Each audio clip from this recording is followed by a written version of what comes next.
নমস্কাৰ বন্ধু বান্ধৱীসকল, আজি মই বনাব গৈ আছো ব্ৰেডেৰে ৰসমালাই। আপুনি ভিডিঅ'টো সম্পূৰ্ণকৈ চালে ধুনীয়াকৈ ৰেচিপিটো গম পাব। এয়া মই গাখীৰটো অকণমান উতলিব দিছোঁ ল' ফ্লেমত, আৰু অকণমান কেঁচৰ দি দিছোঁ যাতে কালাৰটো অকণমান হালধীয়া হয়। তাৰপিছত মই চেনি দি দিম। তাত চেনিৰে গাখীৰটো ধুনীয়াকৈ পগাই ল'ম, আৰু অকণমান কেঁচৰ দি পেলাই মই গাখীৰ অকণমান গুলি থৈ দিছোঁ যাতে য়েল্লো ৰংটো আহে। চেনিখিনি দি পেলাই গাখীৰটো অকণমান গাঢ়া হৈ আহিছে।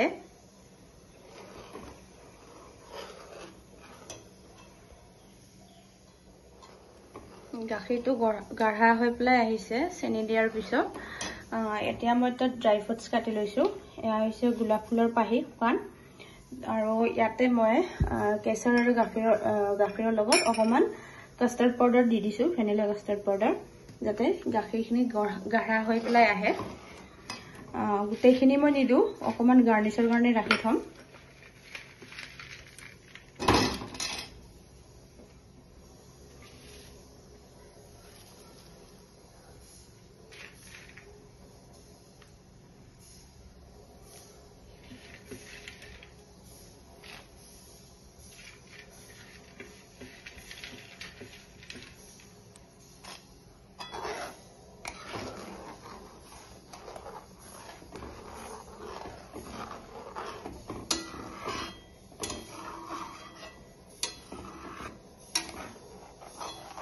জুইটো কমাই লৈ পেলাই ইয়াতে যোনটো কাষ্টাৰ্ড ৰাখিছিলোঁ সেইটো মই দি দিম এতিয়া।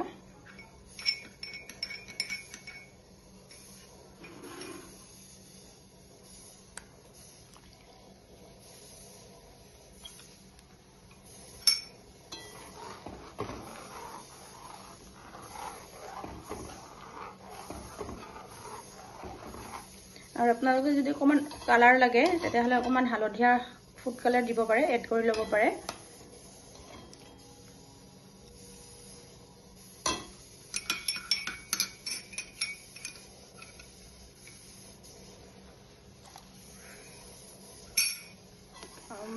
মই অকণমান ফুড কালাৰ দি ল'লোঁ যাতে অকণমান হালধীয়া হয়,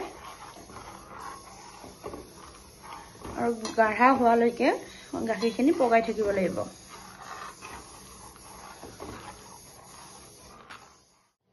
এনেকৈ ভালদৰে উতল আহিব লাগিব যাতে গাঢ়া হৈ উঠে গাখীৰখিনি। আৰু গাঢ়া হোৱাৰ পিছত বন্ধ কৰি গাখীৰখিনি ঠাণ্ডা হ'বৰ কাৰণে থৈ দিব লাগিব।